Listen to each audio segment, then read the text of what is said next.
हरे कृष्ण कृष्ण कृष्ण हरे हरे, हरे राम राम राम हरे हरे। घर एक मंदिर, प्रतिदिन के भांति आज हमारा दर्शन। आज हम नवद्वीप में निमाई के जन्म स्थान का जो नीम के वृक्ष है उसको दर्शन कराएंगे। तो मैं सभी अपने भक्तजनों से, श्रद्धाजनों से, श्रद्धा के साथ श्रोताजनों से मैं क्षमा चाहूँगा, क्योंकि मैं 8-10 दिन तक काफ़ी ये आपको YouTube में अपलोड कर नहीं पाए। तो कई सारे लोगों का मैसेज आया, इसीलिए मैंने अपना जो भी मेरा करणीय था वो मैं अपना स्टेटस में डालता रहा। मैं मायापुर, नवद्वीप तथा कोलकाता पानीहाटा, जहाँ रघुनाथ दास जी का चूड़ा दही महोत्सव हुआ, उस जगह पर गमन किए थे। दर्शन के पश्चात हमें वो आप लोगों को आज मैं नवद्वीप में मायापुर में जो नीम वृक्ष है आविर्भाव स्थल का, वो वृक्ष को दर्शन कराएंगे। तत्पश्चात हमारा छोटी सी जगन्नाथ, बलदेव, सुभद्रा माई, सुदर्शन जी और छोटी सी लड्डू गोपाल एवं नारायण विष्णु शिला तथा गदाधर जी की पूजित किया गया विग्रह श्री राधा श्याम सुंदर जी का दर्शन कराएंगे। और श्री चैतन्य मिशन के वृंदावन से राधा वृंदावन चंद्र जी का चित्रपट एवं गिरिराज जी का चित्रपट के साथ हम सब मिलके चलेंगे चैतन्य चरितामृत में। लेकिन आज हमें बार बार अभी एक महाराज ने मेरे को प्रश्न पूछा कि नवद्वीप में 9 जो द्वीप है उस द्वीप का नाम बताइए।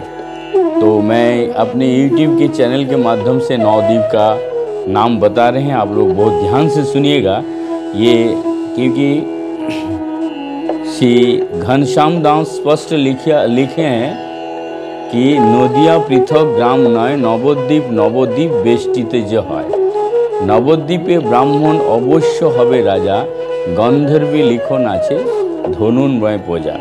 तो ये सब बांग्ला प्यारा है, लेकिन नवद्वीप परिक्रमा में 9 द्वीप आता है। वो 9 द्वीप का बहुत ही अच्छा कथा है और काफ़ी शास्त्र में वर्णन है।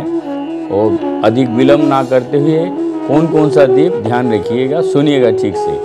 पहला द्वीप है अंतरद्वीप, इसको गौरांग महाप्रभु अतोपुर बोलते थे, अंतरद्वीप। दूसरा है सीमंत द्वीप, इसको सिमुलिया कहते हैं। तीसरा है गोद्रुम द्वीप, गादी गाछा जो बोलते हैं। तीसरा है मध्य द्वीप, माजिदा है। एवं सूरधनी का पश्चिम प्रांत में जो है कोलद्वीप है, ये अधुना शहर में है नवद्वीप। और 6 नंबर में है ऋतुद्वीप, रातुपुरा व राहतपुरा इसको बोलते हैं। 7 नंबर में जान्नद्वीप, जामनगर। और 8 में मोद्रम द्वीप, माऊगाछी। एवं 9 में रुद्रद्वीप।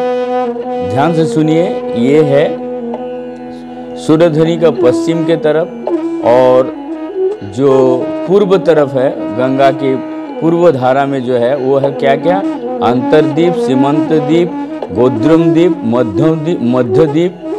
और जो पश्चिम के तरफ है कोलद्वीप, ऋतुद्वीप, जाह्नवीद्वीप, मद्रुम द्वीप एवं रुद्रद्वीप। ध्यान रखिएगा, ये नवद्वीप में हमारे गौरांग महाप्रभु लीला किए हैं। और हम इसके पश्चात जाते हैं चैतन्य चरितामृत में, जहाँ गौरांग महाप्रभु वृंदावन लीलाओं का संपादन कर रहे हैं। और रथ यात्रा के दौरान वो गुंडीचा मंदिर में आए हैं। बहुत सारे नित्य गीत के साथ ये सारे प्रसादम सेवा हुआ है। अब जो लीला चल रहा है के हो प्रखरा, के हो मृदु, के हो हयो क्षमा, स्वभावे कृष्णेरो रायो प्रेमो सीमा। इनमें से कुछ अत्यधिक वातुनी, कुछ मृदु तथा कुछ संतुलित होती है। हर नायिका अपने स्वभाव के अनुसार श्री कृष्ण के प्रेमाभाव को बढ़ाती है। पखोर जो माधर्व श्याम स्वभाव निर्दोष, সেই स्वभावे कृष्ण करायो संतोष। यद्यपि कुछ गोपियां बातूनी बहुत बात करते हैं, कुछ मृदु तथा कुछ संतुलित हैं, किंतु वे सभी दिव्य तथा निर्दोष है। वे अपनी विशिष्ट गुणों द्वारा कृष्ण को प्रसन्न करती है। एक कथा सुनिया प्रभु आनंद अपार, कहो कहो दामोदर बोलो बारे बार। ये विवरण सुनकर महाप्रभु के असीम आनंद का अनुभव हुआ। उन्होंने स्वरूप दामोदर से कहा, आगे कहते रहो। रहने के लिए बारंबार प्रार्थना की। दामोदर कहे कृष्ण रसिक शेखर, रसास्वादक रस मय कलेवर। दामोदर गोस्वामी ने कहा, कृष्ण समस्त दिव्य रसों का स्वामी है। वो सभी दिव्य रसों का आस्वादन करने वाले हैं और उनका शरीर दिव्य आनंद से बना हुआ है। प्रेममय बपु कृष्ण भक्त प्रेमाधीन, शुद्ध प्रेमे रस गुणे गोपिका प्रवीण। तो यह बहुत ध्यान से सुनिएगा। कृष्ण प्रेम का साधन और कृष्ण प्रेममय है और सदैव अपने भक्तों को प्रेम का अधीन रहता है। गोपियां शुद्ध प्रेम तथा दिव्य रसों का आचार व्यवहार में अत्यंत अनुभवी है। गोपिकारो प्रेम नहीं रसाभास दोष, अतएव कृष्णेरो करे परम संतोष। गोपियां के प्रेम में कोई दोष या मिलावट नहीं है, अतएव वे कृष्ण का परम संतोष प्रदान करती है। अर्थात जब कृष्ण के साथ किसी का संबंध दूषित होता है तो वो रसाभास कहलाता है। रसाभास का विभिन्न किस्से में प्रथम, द्वितीय तथा तृतीय श्रेणी आता है। रसाभास दो शब्द से बना है, रस तथा आभास। बहुत ध्यान से सुनिएगा। क्या है? अर्थात रस का छाया। यदि कोई व्यक्ति किसी एक रस का आस्वादन करता है और यदि उस पर कुछ दूसरा रस आरोपित कर दिया जाए तो उसे उपरस कहते हैं। यदि मूल रस से कुछ निकला जाए तो उससे अनुरस कहते हैं। यदि मूल रस से काफी भिन्न किसी वस्तु को प्रशंसा की जाए तो उस अपरस को उसे अपरस कहते हैं। उपरस, अनुरस तथा अपरस क्रमशः प्रथम, द्वितीय तथा तृतीय, उत्तम, मध्यम, कनिष्ठ रसाभास कह लेते हैं। भक्ति रसा सिंधु में कहते हैं, पूर्वे मा वानुष्ट शिष्टेन विकला रसलक्षणा, रसायेव रसाभास रसज्ञेरोनु कीर्तिता, सुश्रीधरो पर सचानुरसा च परो सचा साचते, उत्तमा मध्यमा प्रोक्ता कनिष्ठ श्रियतमी क्रामत, एवं सशंकासु विराजित नीसा, सत्यकमो हनुरता बलगन, शिशोव आत्मन वरुद्ध सौरत, सर्वासरत काव्य कथा रसाश्रय। परम सत्य भगवान श्री कृष्ण शारद ऋतु में प्रत्येक रात रसानृत्य का आनंद लेते रहे। वो चांदनी रात में पूर्ण दिव्य रस का युक्त होकर ये नृत्य करते रहे। वो कवित्वपूर्ण शब्दों का प्रयोग करते हैं और उन स्त्रियों से घिरे रहते थे जो उनके प्रति अत्यंत आकृष्ट थी। ये श्लोक श्रीमद् भागवत दशम स्कंद में पाई जाती है। सारी गोपियां दिव्य आत्माएं हैं। ऐसे कभी नहीं सोचना चाहिए कि गोपियां तथा कृष्ण के शरीर भौतिकी है। वृंदावन धाम भी आध्यात्मिक धाम है और वहाँ के दिन रात वृक्ष, फूल, जल तथा हर वस्तु आध्यात्मिक है। उनमें रंच मात्र भी भौतिकी कलमश नहीं होता। परम ब्रह्म तथा परमात्मा स्वरूप कृष्ण किसी भी भौतिकी वस्तु में रुचि नहीं लेते हैं। गोपियों के साथ उनके सारे कार्यकलाप आध्यात्मिक हैं और आध्यात्मिक जगत में घटित होता है। उन्हें भौतिकी जगत से कुछ भी लेना देना नहीं रहता। बहुत ध्यान से सुनिएगा, ये वृंदावन के बारे में बता रहे हैं। भगवान कृष्ण का काम, इच्छाएं तथा गोपियों के साथ उनके सारे व्यवहार आध्यात्मिक स्तर पर होते हैं। गोपियां के साथ कृष्ण की लीलाओं का रसास्वादन करने की विचार के पूर्व मनुष्य को दिव्य अनुभूति होनी चाहिए। जो व्यक्ति सांसारिक स्तर पर है उसे सर्वप्रथम विधि विधान का पालन करके अपने आप को शुद्ध कर लेना चाहिए। केवल तभी उसे कृष्ण तथा गोपियों की समझने का प्रयास करना चाहिए। श्री चैतन्य महाप्रभु तथा स्वरूप दामोदर गोस्वामी यहाँ पर कृष्ण तथा गोपियों की पारस्परिक संबंध के विषय में बात कर रहे हैं आपस में। बहुत ध्यान से सुनिए। अतएव वार्ता का विषय ना तो भौतिकी है, ना काम वासना से भरा हुआ है।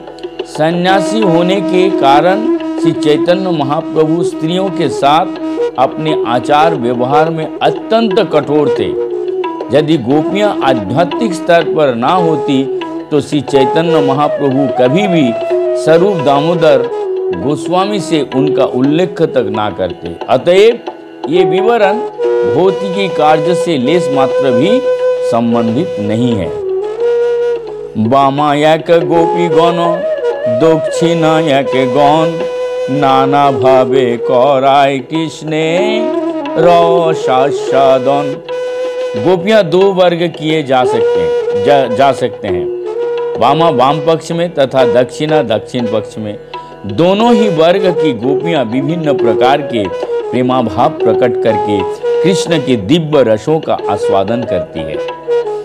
गोपी गणे मोद्य श्रेष्ठ, गोपी गणे मोद्य श्रेष्ठ राधा ठाकुरानी निर्मल उज्जवल रस प्रेम रत्नो खानी। समस्त गोपियों में श्रीमती राधा रानी प्रमुख है। वे प्रेमारूपी रत्न की खान है और समस्त शुद्ध दिव्य माधुर्य रस का स्रोत है। बयो से मध्यमा ते हो स्वभावे ते सोमा गाढ़ो प्रेमो भावे ते हो निरंतर बामा। राधा रानी वयस्क है और उनका चरित्र स्वभाव समदर्शी है। वो सदैव प्रगाढ़ प्रेम में निमग्न रहती है और निरंतर वाम पक्षी गोपियों के भाव का अनुभव करती रहती है। रूप गोस्वामी जी ने उज्जल नीलमणि वाम तथा दक्षिणा गोपियों को व्याख्या की है। वाम का वर्णन इस प्रकार के हुआ है। मनोग्रहे सदुक्ता तेच्छथिले चेकोपना अमध्यानायके प्राय पूरा ब्राह्मते कृतयते। जो गोपी सदैव ईर्ष्यायुक्त क्रोध करने के लिए उत्सुकता रहती है, जो उस पद को प्राप्त करने के लिए अत्यधिक इच्छुक रहती है, जो पराजित होने पर तुरंत क्रुद्ध हो जाती है, जो कभी नायक के वेश में नहीं रहती, कभी भी नायक के वेश नहीं रहती और जो सदैव उसका विरोध करती रहती है, वो वामा अर्थात बाएं पक्ष की गोपियां कहलाती है। श्रील रूप गोस्वामी ने दक्षिणा गोपी का वर्णन इस प्रकार से किया।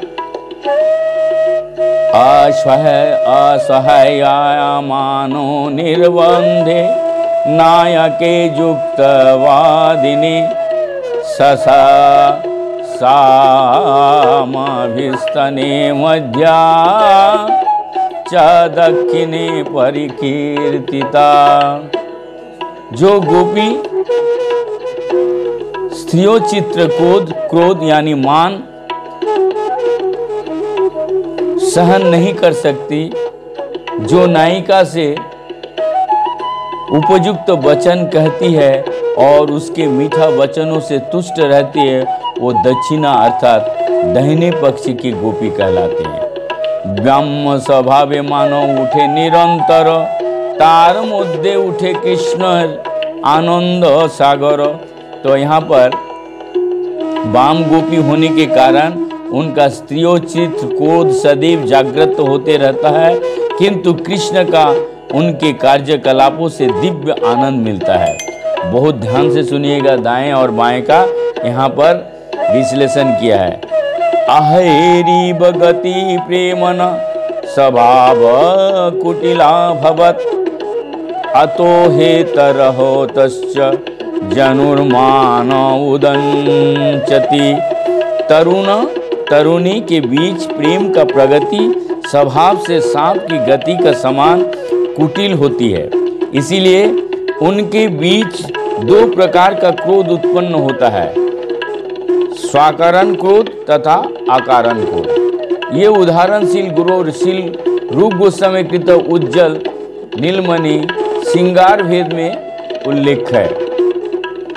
एतो सुनी बाड़े प्रभुर आनंद सागर, कहो कहो कहे प्रभु बोले दामोदर। इन बातों को सुनकर महाप्रभु का दिव्य आनंद का सागर बढ़ने लगा। अतः उन्होंने स्वरूप दामोदर से कहा, कहते चलो, तथा स्वरूप दामोदर आगे कहते रहे। अधिरूढ़ मान भाव राधिकार प्रेम, विशुद्ध निर्मल जय छे दशवान हेम। श्रीमती राधा रानी का प्रेम अत्याधिक उन्नत भाव, अधिरूढ़ महाभाव है। उनके सारे व्यापार निरंतर शुद्ध तथा भौतिकी कल्म से रहित है। वस्तु तो उनके व्यापार सोने से भी 10 गुना अधिक शुद्ध है। इसके पश्चात हम लोग कल सुनेंगे। तब तक के लिए हम आज का वाणी को विराम देते हैं। यहाँ पर आप सभी श्रोतावृंदो, हमारे भक्तजन, गुरु परंपरा जो जहाँ पे जिस अवस्था में, सभी को मैं दंडवत कोटि कोटि प्रणाम। चारों संप्रदाय के साधु महंत सारे सभी को मेरा कोटि कोटि दंडवत प्रणाम करते हुए कल हम लोग पुनः सुनेंगे वृंदावन लीलाओं का संपादना गौरांग महाप्रभु के साथ। दामोदर जी का वातो कथा प्रवचन चल रहा है। हरे कृष्ण कृष्ण कृष्ण हरे हरे, हरे राम राम राम हरे हरे।